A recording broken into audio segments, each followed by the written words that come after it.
Yes, I did. Doctor is actually based on two different characters. One was a gentleman who used to come to our house, was a friend of my father, and he was very intelligent. He was a university student, and one night he came, had dinner, left. We didn't hear back from him, and eventually a few weeks later we were told that he was executed. He was arrested leaving our house, and then he was executed. And there was also, I had a teacher in high school, and he was my favorite teacher, and he had a son who was in the university. Now, I actually wrote about him. I wrote about Neda, an article about Neda called 30 Years Ago. And she was the student who was killed recently. And exactly, she's the student who was killed recently. Yeah. And this kid, my teacher's son, was also a university student. And the teacher used to talk about him all the time, about how his future is great and all that. And one day we heard that he was taken away and executed. And that teacher, I would never taught again, but I would see him walking, limping, and always in mourning for almost for the rest of his life. So Doctor was based on those two characters. And these people were allegedly or in reality taken away by the Savak. This was a secret police of the Shah. Exactly. Obviously not so secret. Right, exactly. But it was something that no one acknowledged, or? Exactly. According to research that's been done by some experts, Savak had 65,000 employees inside Iran. And they were a vicious group that the people were extremely afraid of. And the issue was that you didn't know who could be Savak and who couldn't. So you had to be careful what to say to whom. And they used to arrest people, take them away, beat them, torture them, and even execute them. In this book, Pasha's father, talking about the Savak, said, and this is just underscoring what you said, they look like normal people. They live among us, work with us, come to our homes for dinner, participate in our happiness, mourn our losses, and then someday you find out they have a second job working for the most loathed agency ever created in this country, thanks to the Americans and their CIA. Iranians blame Americans for Savak. So the CIA was formed after the fall of the Prime Minister Mossadegh. Savak was formed. Yes. Savak was formed after the fall of Mossadegh. In the 50s. In the 50s. As you know, in 1953, we had a democratically elected Prime Minister, Mohammad Mossadegh, and he was overthrown. Stephen Kinzer has a wonderful, wonderful book on him, All the Shah's Men, the chronicles, everything. It's probably the best book I've read on Mossadegh.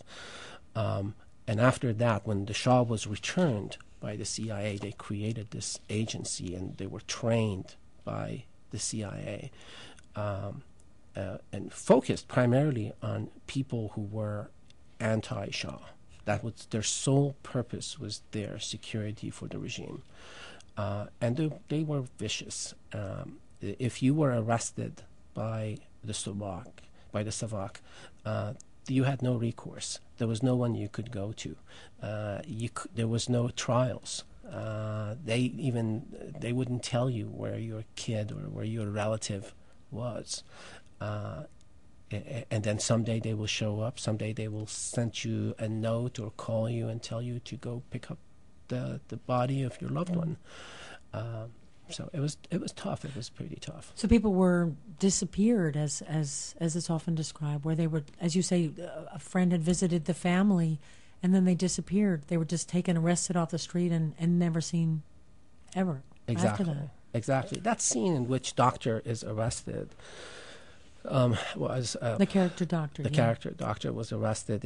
Actually, I remember one time we were having lunch, and I heard that sound of someone like running and panting, and it was quite scary. And I remember my mom and myself and 2 or 3 of my sisters, we all ran out, and we saw this kid running down the alley and two men were following him. They grabbed him, they threw him on the ground, and he started yelling, "I haven't done anything, I haven't done." He was crying.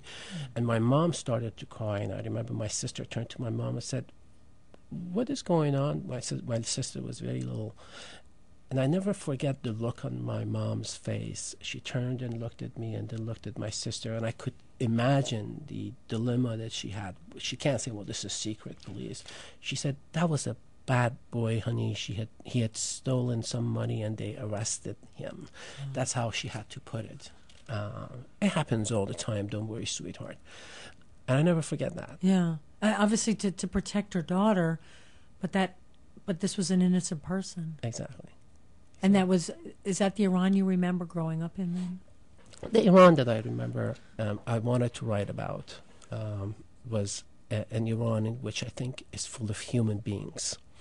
What we have seen in the last 30 years is such a demonization of Iran, its culture, its people, that we almost forget that they're humans.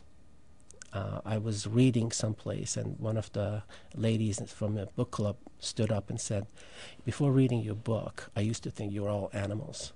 And that's not unusual. I think what it has done the last 30 years, and we see it and hear it in the literature that comes out, it has made us sort of politically insensitive toward the people of the Middle East. We sort of excuse people when they make comments that if they made about people of any other nation, nationality, or religion, or ethnic groups, they would get in a lot of trouble for them. But because it's Middle East, we forget about them. And I have a number of examples of those that I could share.